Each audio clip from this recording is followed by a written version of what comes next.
Protect your car with 3W Liners all-weather floor mats. Made from durable materials like TPE and rubber, our mats are designed to withstand rain, snow, and mud with deep grooves to trap dirt and liquids. For a custom fit and advanced protection, visit 3W Liners. That's the number 3, WLINERS.com today.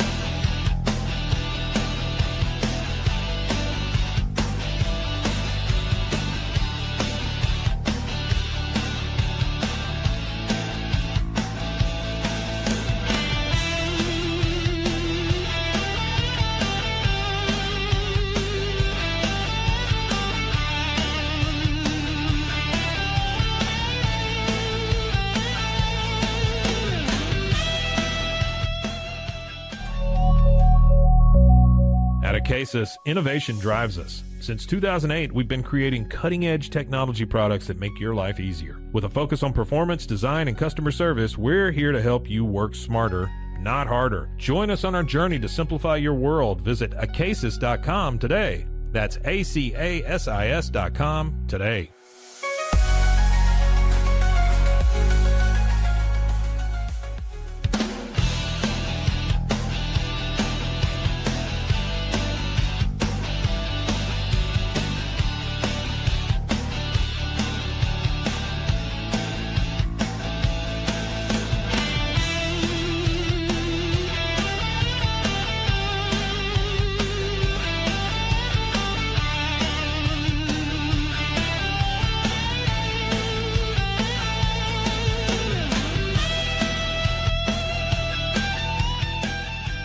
Farmhounds offers natural treats and chews made with quality products that support family farms, regenerative agriculture, and humane farming practices.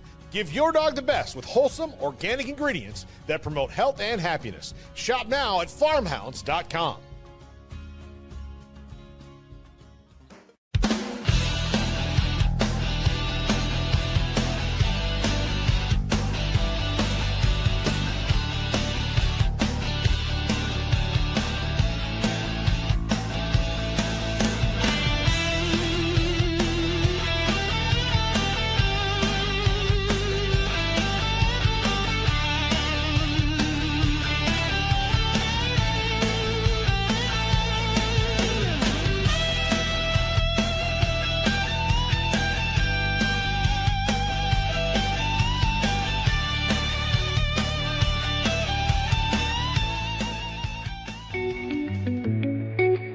Unlock a world of convenience with MAYE Box, your one-stop solution for personalized subscription boxes delivered right to your door. From gourmet snacks to unique finds, each box is tailored to your tastes. Experience the joy of surprises. Subscribe today at MULLYBOX.com. That's MULLYBOX.com.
We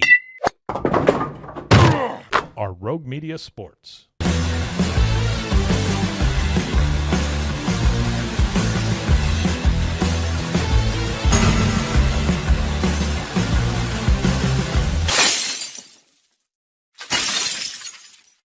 Hello, everyone, and welcome to another episode of The Cam Show on Rogue Media Sports Network. I am your host, Cam Stewart. Zach Burke keeps us on the air, as he does every day. Guys, appreciate you joining in. We are here live on YouTube, just as we are every weekday, and then available wherever you get your podcasts as well. Today, we are going to talk a little bit about the Patriots and where they need to upgrade at every position, basically. But what's the most important position they need to upgrade at? We will also talk about this scathing piece. A couple of scathing pieces actually out this weekend from Ken Rosenthal, from Jeff Passan about the Red Sox, what David Ortiz is now saying about the Rafi Devers trade, because that is seriously making waves. Plus, we will also see the likelihood of trading Jarren Duran and whether he is their best trade piece right now. The Athletic certainly thinks so. And then, of course, we will talk about the big news, what is on everybody's lips. Connor McDavid, Boston Bruin. Well, kind of. We'll talk about all that and more coming up on this episode of The Cam Show. Anyway, guys, we start where we start. We start with the Patriots. And I don't know what's going on with my background right now. I really don't. We're efforting to try and fix this, but I have no fucking clue what's going on with this background and why I look like shit. Well, I know why I look like shit, but you know what I mean? The whole box thing here. I just got to roll with it. I got to roll with it for now. The Patriots and where they need to go. Why is this showing up? I don't know. I don't know why it's got my name tag there either. I don't want that.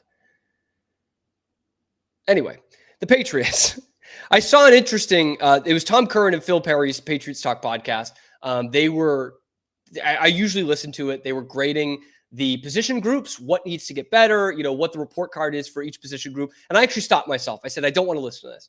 I want to go in and even though they're the experts, I want to go in and see what position group actually needs to improve the most.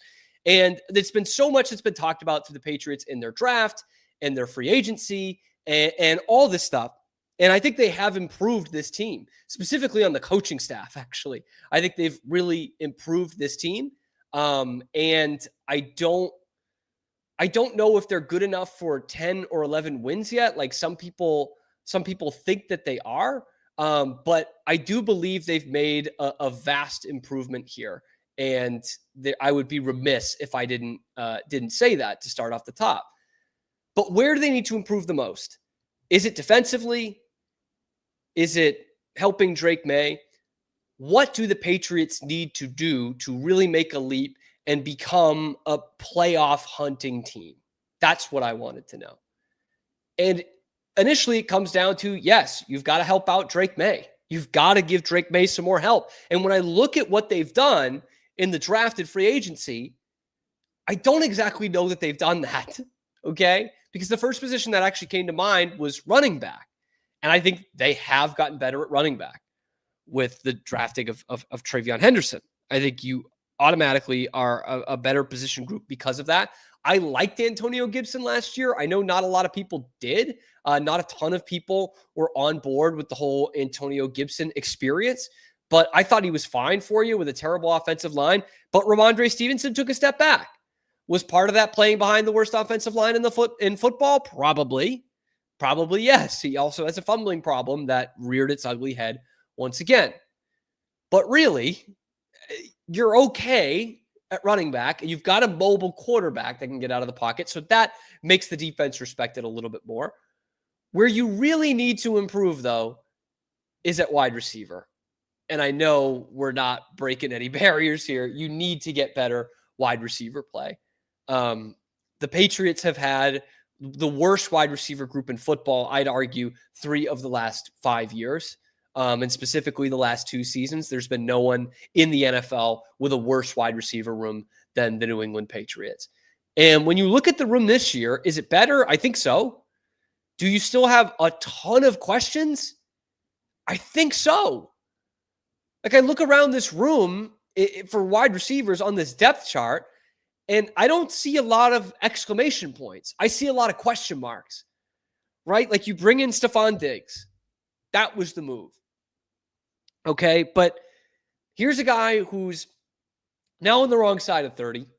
He's coming off a major surgery, which apparently he's recovering well from and playing well out there on the practice field. But he is coming off a torn ACL, 8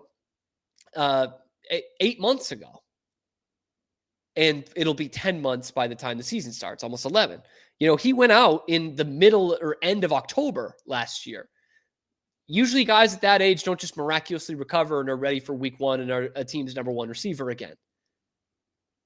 So even if Stefon Diggs does have a miracle kind of comeback here and is ready to play week one, there's no guarantee at all that he's still like a legit Pro Bowl number one receiver in this league. And so you look at the rest of it outside of Stefon Diggs, and it doesn't look all that much different than last year. It really doesn't. Jalen Polk with his 9 catches, 10 catches last year out of 30 targets or whatever it was. He'll be lucky to make the team. Like he needs to improve in this preseason to make the team. As a guy who was the second pick in the second round 2 years ago, not a long time ago. That cursed number one Patriots receiver jersey lives on with Jalen Polk. You've got Kyle Williams, who's a guy I think we were all excited about coming out of the draft out of Washington State. Could be a steal. But he's year one, man. And the reports out of camp was he needs a lot of work. Even if he is wearing that number 18 Matthew Slater number. He needs some work before he becomes a big-time player in this Patriots offense. He could be a starter for you this year. Because behind him would be Kendrick Bourne, who seems like a very nice guy, used to be a decent football player. What has Kendrick Bourne done for you the last 3 seasons? I know there's an injury in there, but really, what has he done for you the last 3 seasons? Had a decent year in 21, his first year here with Mac Jones. But other than that, what has he given you?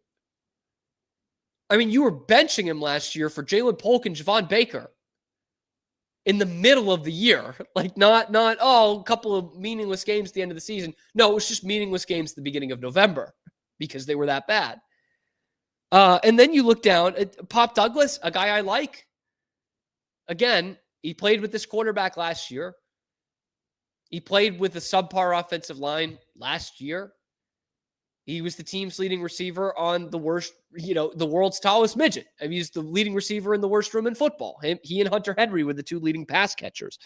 By the way, Hunter Henry is still your tight end. Nice little player. Pretty slow these days. Don't want him to be your leading receiver. And then in the depth pieces, again, Bourne, Kayshon Boutte, who was the only one who looked like he had some sort of rapport with Drake May, is still Kayshon Boutte, okay? He doesn't even get a picture in this slideshow. He's someone that they probably did shop around in this offseason that nobody in the league wanted, okay? Mac Hollins, oh, all right. Maybe he's Chris Hogan for you, which is better than what you have, but maybe he's that. Austin Hooper, Efton Chisholm III, the undrafted free agent, Javon Baker. I don't give Javon Baker a shot in hell to make this team this year. So what I'm trying to say is you're not all that much different from where you were a year ago when you had the worst wide receiver room in the league. So all these Patriots fans that think it's going to be this giant leap into 12-5 just because they have an easy schedule, let's pump the brakes here. We went into this offseason saying you needed to go and get Drake May help. I don't know that you did. Stefon Diggs should be a nice player for you. Is he Stefon Diggs of 3 years ago? Absolutely not. That would have really helped your quarterback. T. Higgins would have helped your quarterback. Chris Godwin would have really helped your quarterback, although he's coming off an injury as well. I think Cooper Kupp would have helped your quarterback. Stefon Diggs does.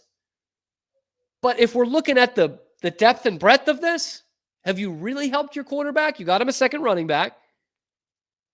You got him, hopefully, a left tackle in Will Campbell, a right tackle for half the year in Morgan Moses.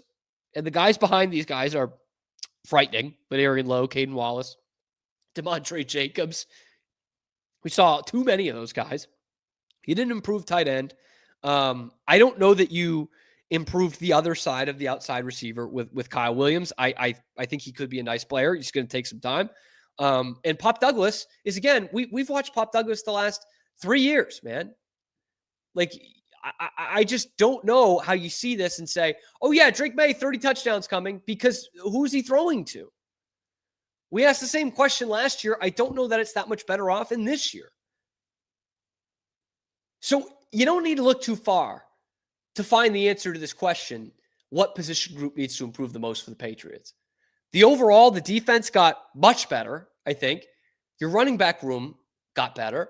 Your quarterback room should, in theory, get better because, it's another year of Drake May. It's a new offensive coordinator. It's a better offensive coordinator. But this wide receiver room looks a bit too much like it did in 2024 for me to sit here and say, bam, 10 wins, 11 wins, Drake May, 36 touchdown passes, 4,500 yards throwing. I think you're going to run into a lot of the same problems. What you're hoping, and I think what the Patriots hope, what Mike Vrabel's hope was for this year, since they couldn't get out and get the $30 million guy like a Chris Godwin or a T. Higgins, is that we're going to build up our defense enough that we're going to score some, we're going to win some games where we score 17 points, 14 points, 16 points. That should be able, the Patriots should be able to attain that with Drake May and this running game, and hopefully, guys like Jalen Polk and Pop Douglas pop out of their shell. But you have got some work to do. So yeah, when it comes to what positions you need to improve the most, I think without question, it's the wide receiver room. And next is still the offensive line, by the way. Maybe I'm being naive and not thinking it is the offensive line. I think you helped out, obviously, the exterior with Will Campbell, hopefully, and Morgan Moses. But the interior of that offensive line is still awful. Awful, awful, awful. And if you had to put a letter grade on it, I think it would be a D for the interior offensive line. And if you had to put a letter grade on the wide receiver room, it's just meh. It's a C minus, because it's improved from an F. Stefon Diggs can take them from an F to a C minus. It doesn't mean you're going to be at the top of the class. Doesn't mean you're going to be getting into the colleges that you want to with a C. But you could be okay. You'll graduate high school. Maybe that does get the Patriots into a 9-8 year and into the postseason, because their schedule stinks. But for those who think this is going to be a major leap for Drake May in this offense just because Josh McDaniels is there and Drake May is there, I got news for you. I don't know that it's going to be that with this wide receiver room. But maybe I'm just being Debbie Downer here. I've been that in the past. Maybe I'm just being a little bit Debbie Downer. I just don't think you got that much better at the wide receiver position. And that's still asking a lot of Drake May in year 2 to elevate his team again. Because think of all the excuses we gave him last year. I did it too. I'm not saying this is a bad thing. But we gave him those kind of excuses and that leeway because he had a bad head coach, had an iffy offensive coordinator, had no offensive line, no run game mainly because of that, and no weapons to throw to. This year, he's got a better head coach. He's got a better offensive coordinator. But the rest of it, I don't know. The rest of it on the field, you said going into this offseason, number one priority was help Drake May, get him a better supporting cast. I don't know that you did that. You made a better team. You have a better coach. You have better coaches. And you have a better defense. So overall, it's a better situation. But I don't know that you threw Drake May a life raft here. And not for nothing, it's tough to go 2 years without any kind of help for a young, cheap, team-controlled, cost-controlled quarterback like Drake May. I'm not saying they're punting this season, but from a standpoint of really giving Drake May an arsenal to throw to, it's not very good for the second year in a row. When is it going to get better? Because you flashed $30 million at Chris Godwin. You were going to give up the farm for T. Higgins, and neither of those worked out. When is it going to work out? Do we just play this game of, wait till next February, next March, they'll go and get somebody. They'll go and get a number one receiver in this league as if those grow on trees.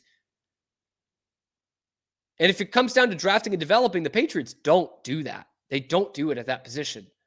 Most of that time has been through one coach, but disastrous results of the next coach with Jalen Polk. 1 year, I mean, he's looking like quite a bust. So that's all. Patriots need to improve the wide receiver room the most going into this season. Or did I miss the mark? Let me know in the comment section below. What position group do you think needs to be improved the most in 2025? Please let me know in the comment section below. Be sure to like and subscribe. Find us live on YouTube every weekday, high noon Eastern time, and then wherever you find your podcasts as well. Check out the other videos on the channel talking Patriots and everything going on in Boston sports. I'm your host, Cam Stewart. Zach Burke keeps us on the air 5 days a week. Coming up next, still more drama over the weekend with the Red Sox. Jarren Duran, is he finally going to get traded? And what did this Red Sox legend have to say about Rafi Devers? Because it wasn't very kind. That is coming up next on a little ditty that we like to call the Cam Show. Experience the future of secure private cloud storage with Internix. Protect your files with end-to-end encryption, ensuring your data stays private and accessible only to you. Enjoy seamless, fast storage without compromising security. Visit Internix.com today and take control of your digital life. That's INTERNXT.com today. Elevate your experience with Grenco Science, the leaders in cutting-edge vaporizers. Whether you're at home or on the go, our sleek, powerful devices deliver smooth, consistent hits every time. Quality you can trust, innovation you can feel. Grenco Science, take your vapor game to the next level. Visit us at GrencoScience.com.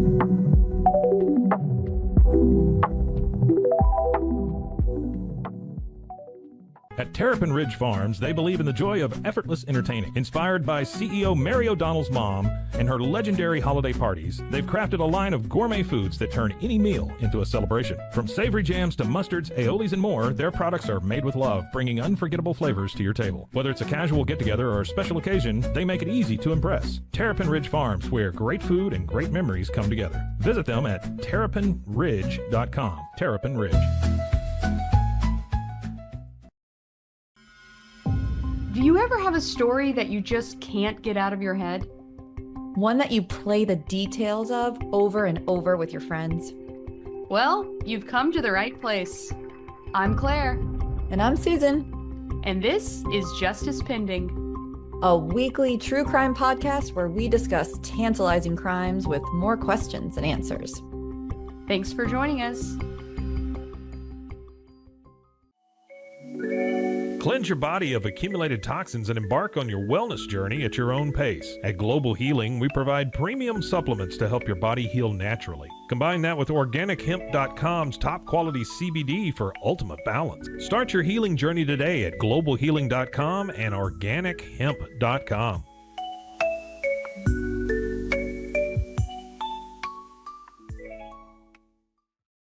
Farmhounds offers natural treats and chews made with quality products that support family farms, regenerative agriculture, and humane farming practices. Give your dog the best with wholesome, organic ingredients that promote health and happiness. Shop now at farmhounds.com.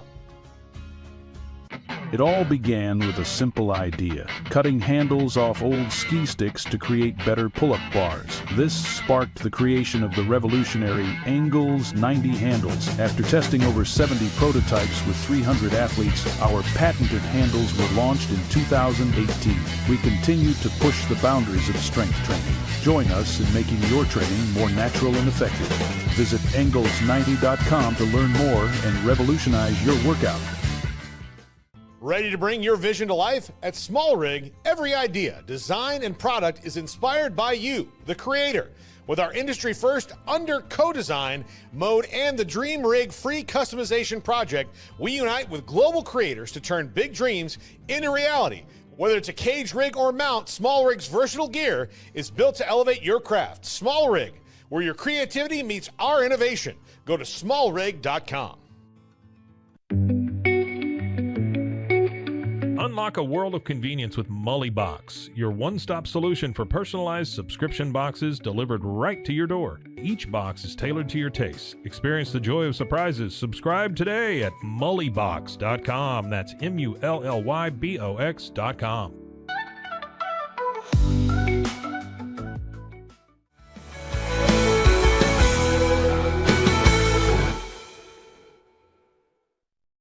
Back here on the Cam Show, Rogue Media Sports Network. Look at this, guys. I fixed it. How about that? Zach and I got our heads together in that commercial break. We fixed this. It was something that I messed up, if you could believe it. Anyway, we talked about the Patriots in the first segment, what position group they need to improve the most if they want to be a winning team in 2025 and live up to these expectations Patriots fans are suddenly throwing out there. Next, we talk about the Red Sox. I've got a couple of Red Sox topics that I want to hit on. They lose the weekend series to San Francisco. Rafi Devers burns them in game 2 of the series, hits basically the game-winning home run in that one that puts them up 3-0. They win it 3-2. In hockey, that would be the game-winning goal. So it not a great weekend in that sense, and they completely blew it on Sunday. And I want to look at this Rafael Devers thing again from a different angle, because we got a real interesting one over the weekend. Okay. As fans, we've been pissed off with Rafi Devers. There are some executives around MLB that aren't happy with how this Rafi Devers situation went down from the Red Sox side of things, saying I'd get rid of him too. And then there was someone else that spoke up, someone that Red Sox fans really listened to, especially those of my generation, and that's David Ortiz.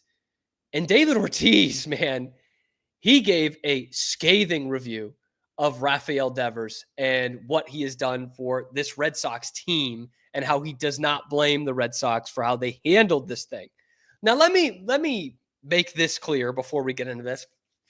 David Ortiz is employed by the Red Sox. He gets a nice, cushy, probably 7-figure job from the Red Sox to be an ambassador to the team. Okay, so let's start with that. He's in a pretty good spot with the Red Sox. Pretty good spot with the Red Sox. And does he carry their water a little bit? Probably. I'll just say that. But he took to Instagram Live and he said, quote, "The Red Sox didn't disrespect Devers. He disrespected himself. He comes to spring training out of shape and let me start that over. He didn't disrespect Devers. He disrespected himself. He comes to spring training out of shape and being the third baseman with the worst defense. They sign a Gold Glove and he won't accept another position." He basically said, there comes up and downs with playing with an organization of this ilk for so long. And he was like, I did what you needed to do when the team asked you to. He said, quote, "If you handle your business and you showed up the way you did, the one who disrespected the team and the players was you." So again, you got to take it with a grain of salt with David Ortiz's stature with the Red Sox, his position with the Red Sox.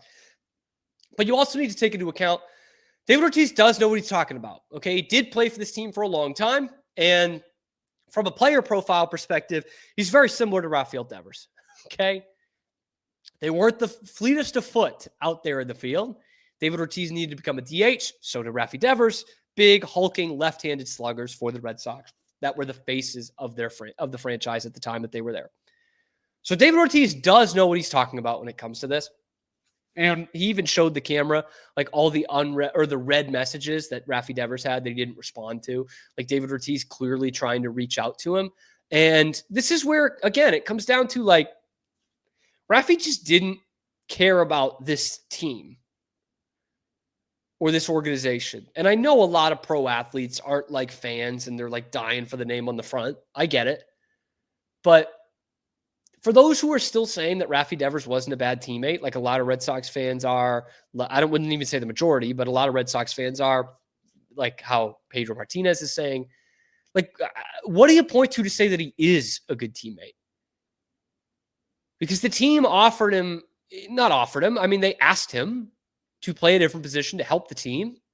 And he said no. He wouldn't do it. And there's no good reason why he wouldn't do it. He's got his contract. He's got his money locked in. He doesn't need to worry about his own value. Okay? So, like, when in our lives do we see something like that and think, oh, yeah, no, he is a team player. He just didn't do what you asked him to do. But he respects you. He cares. He wants to help out you guys. He just won't do what's good for you guys. It brings me to a story I had as a kid where myself and my siblings went hiking with our cousin who was babysitting us. And the hike got a little out of control. We went a little off the trail. We went out there longer than we should have. It was summertime. My brother Matt had the only drink out of all of us. I think it was a soda, which wasn't going to help us much, but he was the only one who had a drink. And it was supposed to be like a short hike. It wasn't supposed to be anything serious, and it wasn't, but it just took a little longer than we expected. And it was summertime. It was hot. And my cousin asked him, like, Matt, could you please share your drink with everyone else? He said, no. He's like, I was the one who brought the drink. I'm not helping you guys. And like, yeah, okay, he was the one that had the drink, but we thought he was an asshole because he wouldn't share it with us, okay? Like that doesn't help out anybody else. That's kind of being an asshole. He'd probably tell you the same thing now. That's what Rafi Devers is doing. Is it unfair for my cousin to ask him to share the drink with us? Maybe, but he's being an asshole. Is it unfair to ask Rafi Devers to play first base after your first baseman's knee explodes? Maybe. But he's kind of an asshole for not doing it. He's a bad teammate for not doing it. And then in day one in San Francisco, he's taking ground balls at first base. And I've got people on social media, I've got people in the comment section of these videos telling me, you don't know what you're talking about. Okay, this is nothing like the real world. This is Major League Baseball. It's different. Guys don't just switch positions like that. To where I will give you a couple of different examples here, from broader to more specific. Okay, Mookie Betts, the superstar, future first ballot Hall of Famer, Gold Glove outfielder. About half the year, the Dodgers ask him to play the infield, whether it's second base or shortstop. Mookie Betts goes out there and does it. Okay, so there's the case of a superstar like Mookie Betts moving from the outfield to the infield because it helps the team. Okay, maybe you want to look at first baseman. That's a tough position to learn. Okay, fine, we'll do first baseman. Bryce Harper. Again, longtime outfielder, one of the best players in baseball, first ballot Hall of Famer. Team needed him to play first base. He moved to first base. Okay, now we need to get more specific. How about a Red Sox first baseman who hadn't played the position before? Okay, shall we? Because I can give you two different examples. Kevin Youkilis came up as a third baseman. He did not play first base. He's an agile infielder for the corner infield, and he became a Gold Glove first baseman because that's what the team needed him to do. I'll also bring up Kyle Schwarber in 2021. Comes to this team without a position. Had never played first base before. And right before the postseason, they asked him to play first base. Even though it would be embarrassing. And at times it was. But you know what? He did it. Because it helped the team. The team. Bo Schembechler did some shady shit, but he was right about that thing. Rafi Devers did not help the team. And now guys like David Ortiz are calling him out for it. And this is deserved, man. I don't think the Red Sox should have traded him. I don't. But that is deserved. He did not help out your team. He was a bad teammate. So it's kind of like good riddance. Good riddance. And again, it's all these little things. First base, he's taking ground balls day one. He wouldn't do post-game interviews for the Red Sox. Never did them. And I get that. Like he's, his English still isn't great. He does the translator. I don't think that's the end of the world. That's like really small shit when it comes to refusing to play a position. But wouldn't you know, Saturday afternoon, he hits the home run that beats the Red Sox. And who's out there doing the Giants post-game interview but Rafael Devers? You can't make this shit up. He would have fit in with the Red Sox perfectly in like the mid-'80s. Just a bunch of a-holes, 25 guys, 25 caps. That's what Rafi Devers wants to be. Worship at the altar of Barry Bonds, because the San Francisco Giants, if you hit 30 home runs, they will kiss your ass 10 ways to Sunday. They'll do whatever it takes to make sure you don't feel uncomfortable, Rafi. Sounds like he's in a great spot. But don't try. There are still Red Sox fans sitting here calling you a bootlicker for saying that Rafi Devers is a bad teammate. Find somewhere that shows me he's a good teammate, and I'll reconsider. Just give me one. Just give me an example of where he was a good teammate. And switching to DH does not count. Okay, I'm sick of this bullshit of, it's so hard to become a DH. The guy fucking hits. That's all he did anyway. Oh no, fat fuck won't have to go out in the field anymore. Don't give me that either. He's a bad teammate. And he might not be the last Red Sox trade here. Say that. Because now I think the Red Sox, after the Rafi Devers trade, need to take a long, hard look at Jarren Duran. In fact, I think he probably should have been traded a few weeks ago, if we're being honest. I think his value is only going down. Like, if you're going to trade a guy, it should probably be Jarren Duran. And it should probably be soon. Because now there's maybe even some drama around Jarren Duran. And when you are starting drama as a Red Sox player with Jared Carrabis, you are doing it wrong. Somehow, for maybe the first time ever, Jared Carrabis has legitimate beef with a current Red Sox player. Yeah, it was this weird exchange on Twitter yesterday with, I don't know, some guy that says, what happened with you and Duran? It sounds like you've totally soured on him. And Carrabis says, yeah, crazy, huh? Did he take something a little too personal? Carrabis, that's all he ever does. I wish him well in his playing career, but I've washed my hands of that dude. Don't want anything to do with him. And this weekend really boiled over for Jarren Duran. He made a couple more errors. His sixth error in the season playing corner outfield. He gets tossed out of the game Sunday. I think he was right. He should have been safe on that call. But he gets tossed out of that game. He starts covering his mouth because Lord only knows what he's saying to that umpire. And I think Red Sox fans are a little done with the Jarren Duran thing. Really do. His numbers have dropped as we thought they might from 2024 to 2025. He's not a top 10 guy in MVP voting this year. I don't think he's going to be that. I don't think he's going to be the All-Star Game MVP. And now he's kind of hurting you more than he's helping you. He's just over one WAR. Okay, he's not playing good defense in the outfield. He still wreaks havoc on the base paths, but his numbers have dipped as a top-of-the-order hitter. And if you're the Red Sox, if you've already made one of these deals, if you don't act soon, that trade value is going to drop precipitously for Jarren Duran. And I think the worst part about the Rafi Devers trade, other than him not being in your lineup anymore, is that it might hurt the way you do business for Jarren Duran. Because now, once again, teams are going to hold you over a barrel. If you couldn't get anything in return for Rafi Devers, even with the cost control contract here, if you couldn't get anything for Rafi Devers, what makes you think you're going to get a haul for Jarren Duran? You should be able to, right? He was a guy who was top 10 at MVP voting last year and is on a really cheap contract. But you've kind of almost priced yourself out of this thing with how you handled the Rafi Devers trade. But listen, the time is now. The time is now to trade Jarren Duran. There are teams that I think will still give up some big-time prospects for a top-of-the-order guy like this. But I'll put it this way. All right. I've given a ton of shit to Ceddanne Rafaela this year. But look at this comparison. Look at this. Okay?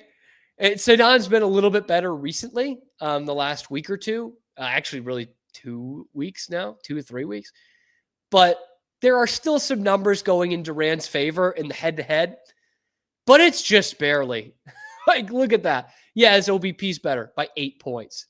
His batting average is better by 2 points. Ceddanne Rafaela hits 8th and 9th.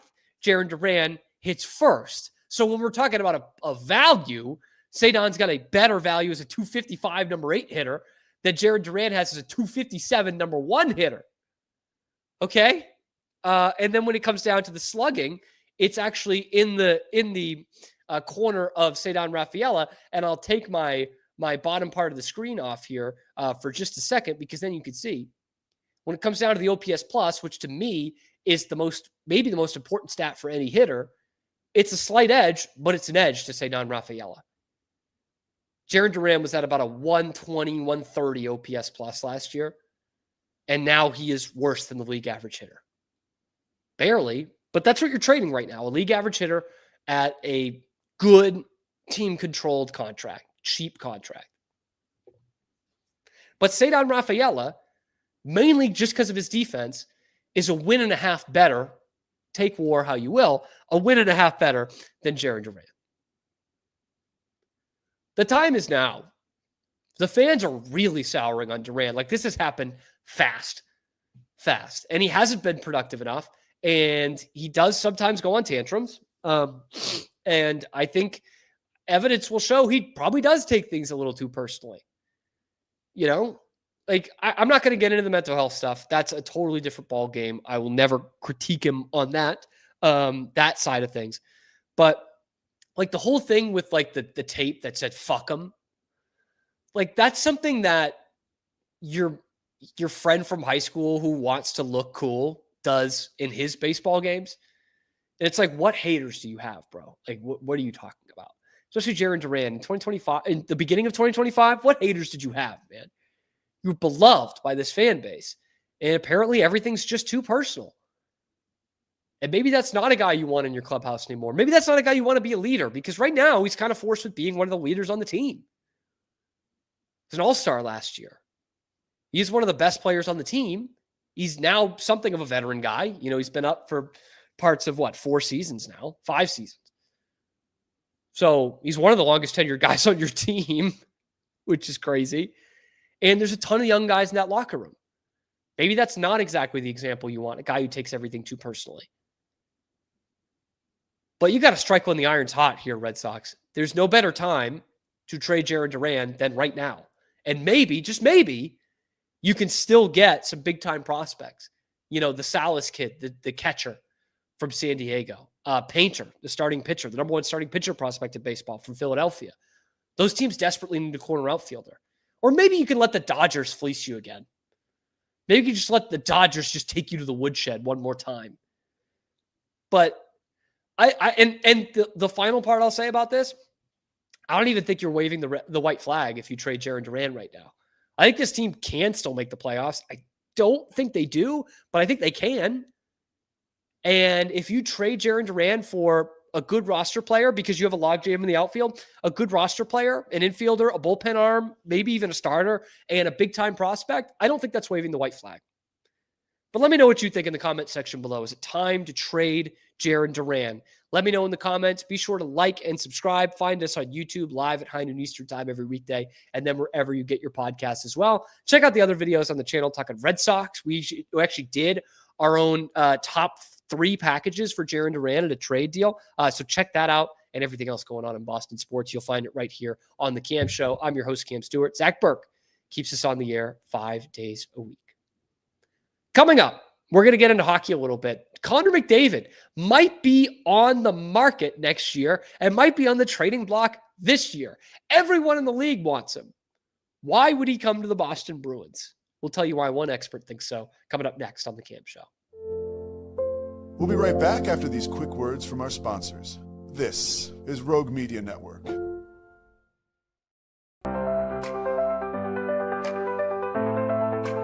Get paid faster with Bill, the easiest way to send, receive, and manage your payments. No more delays, no more hassle. Whether you're a freelancer or a business, Bill makes payments seamless and secure, simple, fast, and reliable. Sign up today at Bill.com.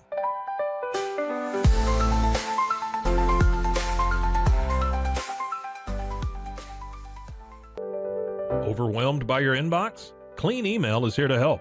Organize, clean, and manage your emails with powerful automation tools. Say goodbye to spam and clutter and enjoy a stress-free inbox. Try Clean Email today at cleanemail.com. That's CLEAN email.com. Cleanse your body of accumulated toxins and embark on your wellness journey at your own pace. At Global Healing, we provide premium supplements to help your body heal naturally. Combine that with OrganicHemp.com's top quality CBD for ultimate balance. Start your healing journey today at GlobalHealing.com and OrganicHemp.com. Unlock a world of convenience with MAYE Box, your one-stop solution for personalized subscription boxes delivered right to your door. Each box is tailored to your taste. Experience the joy of surprises. Subscribe today at MULLYBOX.com. That's MULLYBOX.com.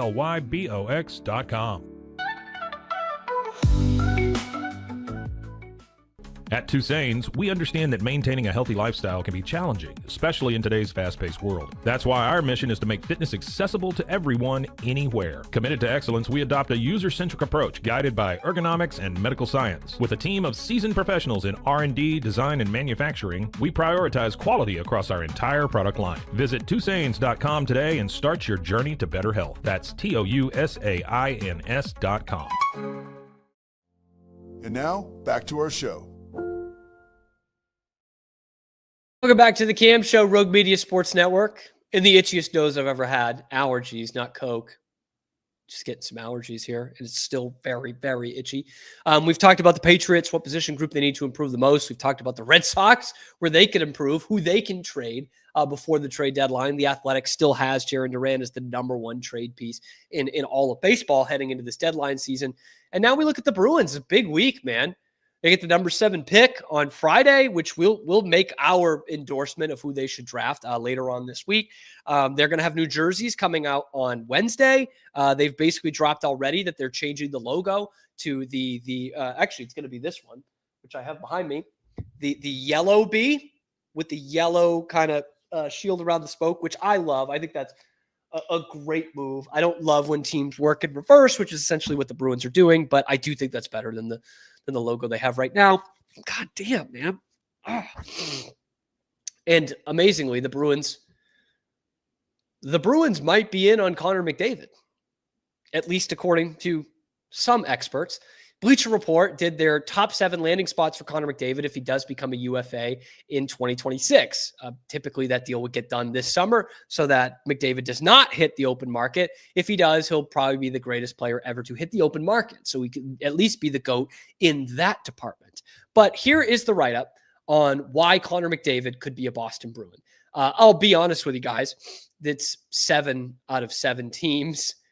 When it comes to those potential landing spots for Connor McDavid, the Bruins are listed 7th. Here's the write-up from Bleacher Report. Even though they've rapidly arrived at the NHL's mushy middle of mediocrity, try saying that 5 times fast, the Bruins do not seem prepared to start rebuilding or tearing things down. To be more than what they were this past season and more than what their roster figures to look like this upcoming season, they'll need a game-changing number 1 center. Stop me if you've heard that one before.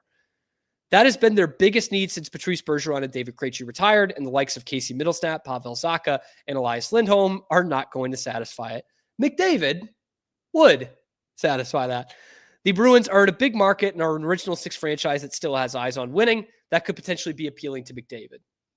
That last paragraph kind of says it. Why are the Bruins a player for Connor McDavid? They've been around a while.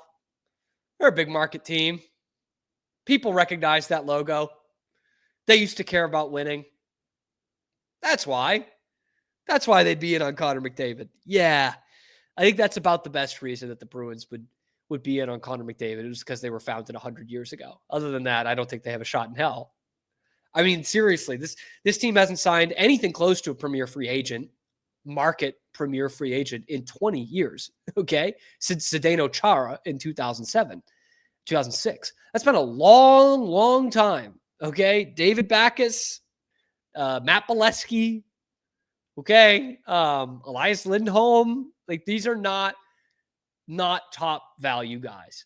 And certainly Connor McDavid would fit into that top of the market kind of guys. The other teams they have, Chicago, basically the same reason. They have a young guy in Connor Bedard, original 6 franchise, championship background. That's what they say. Major market. 0 long-term contracts, which is huge. The Bruins have plenty of those. The Blackhawks don't. Then they have also got Pittsburgh. Those last 3 are kind of the same reasons. Vegas, who's always big game hunting. The Rangers at number 3. Doubt it. When you're paying a goalie $12 million, you're going to pay Connor McDavid $15 million. Toronto, number 2, hometown kid. And number 1, they have the Edmonton Oilers as to re-sign him. Like, I'm just going to warn you guys right now, don't get your hopes up. He's going to re-sign with the Oilers. But if he doesn't, can the Bruins make a move? They could. They could because of this reason. And again, it kind of contradicts what I just said about not going after big-time free agents. But I'll say this. I wouldn't mind if the Bruins kind of put their chips in on the free agent class next year. Because the guy I think they should go and get, which I think is more likely, although still a top tier player, I would spend $14 million a year on Jack Eichel at this point. Jack Eichel is going to be a UFA in 2026. And if the Bruins just say, hey, we're putting our chips in that basket, I'm okay with that. Hometown kid, probably a top 10 player in the league right now. The last 2 seasons, he's been unbelievable. He's a full 200-foot game, 3-zone, spine of your team kind of center. And it does look less likely for him to re-sign with Vegas than it does for McDavid to re-sign with the Oilers. Again, he's still a big commodity, and I imagine Vegas will put a ton of capital into that. But I think he's more likely to hit the market in 2026. So if the Bruins are going to be able to make a push for Jack Eichel, I guess in theory, then yes, they could make a push for Connor McDavid. But if we're talking about saving us or putting out a $14 or $15 million contract, as much as I'd love to do it for Mitch Marner, I still would. I'd probably rather wait a year and do it for Jack Eichel and all that comes with that. And by the way, he'll be 30 when that comes around. McDavid will be 29, so still 29, still in his prime. And so will Eichel, I think, at age 30. But I wouldn't, if we're going to break the bank for somebody, I would do it for Jack Eichel next year in a heartbeat. I would do it for Connor McDavid too. I'm just saying, like, let's not get our hopes up. They basically say the Bruins are players for Connor McDavid because they're an original 6 franchise that used to win. I'll give you one more anecdote for this. I'll give you one thing that could help the Connor McDavid sweepstakes here. That's not necessarily the case for the first couple on that list, Edmonton and Toronto. Boston is a great hockey town, but the Bruins are nowhere near number 1 in this market. It's unfortunate. I want them to be sometimes. But if you're a guy like Connor McDavid, who is still a big star, everyone in Boston knows who he is, ask Patrice Bergeron, ask Zdeno Chara, ask, Tuukka Rask. Not of the ilk of Connor McDavid, sure, but you can live under the radar, so to speak. You won't be as big a figure in that city as Drake May is, for example, or, what Rafi Devers was, or what Jason Tatum is. You can have all the benefits of living in a great hockey town and playing for a proud, historic organization and be able to sometimes go out in public, which you can't do in Edmonton, right? It's probably like the Beatles, can't leave your hotel room. Taylor Swift can't leave her hotel room. You could do that in Boston. And Boston has embraced hockey icons before. Like, if you look at the history of this city, it's some combination of Tom Brady, Ted Williams, and Bobby Orr. Like, those are the biggest in the history of this, biggest icons in the history of this city. So you can still stand out, but you can live a little bit more under the radar than you would in Toronto specifically, or Edmonton. You wouldn't have that kind of pressure cooker that comes with those Canadian cities, but you get, a hockey-hungry town that does hopefully want to compete for championships. So maybe that's the saving grace. Maybe that's the silver lining. Come to Boston, you can leave your hotel room, and it will still mean a lot if you win the cup there versus winning it in Florida, say. Anyway, let me know what you guys think in the comment section below. Do you give any shot to the Bruins throwing out a legitimate offer for Connor McDavid next year? Let me know in the comment section below. Be sure to like and subscribe. It helps us on the path towards 4,000 subscribers. We are well on our way. This channel's been bumping the last couple of weeks, thanks to you guys. We're here live on YouTube every weekday, high noon Eastern time, and then wherever you get your podcasts as well. So check out the other videos on the channel, talking the Bruins and everything else going on in Boston sports. I'm your host, Cam Stewart. Zach Burke keeps us on the air. We will see you tomorrow on a little ditty that we like to call The Cam Show.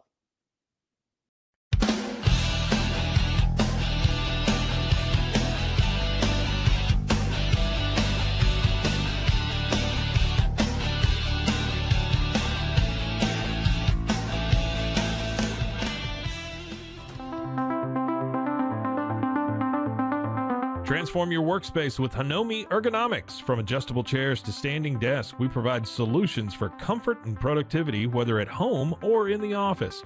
Improve your posture, reduce strain, and work smarter. Visit us at hinomi.co today. That's HINOMI.co today.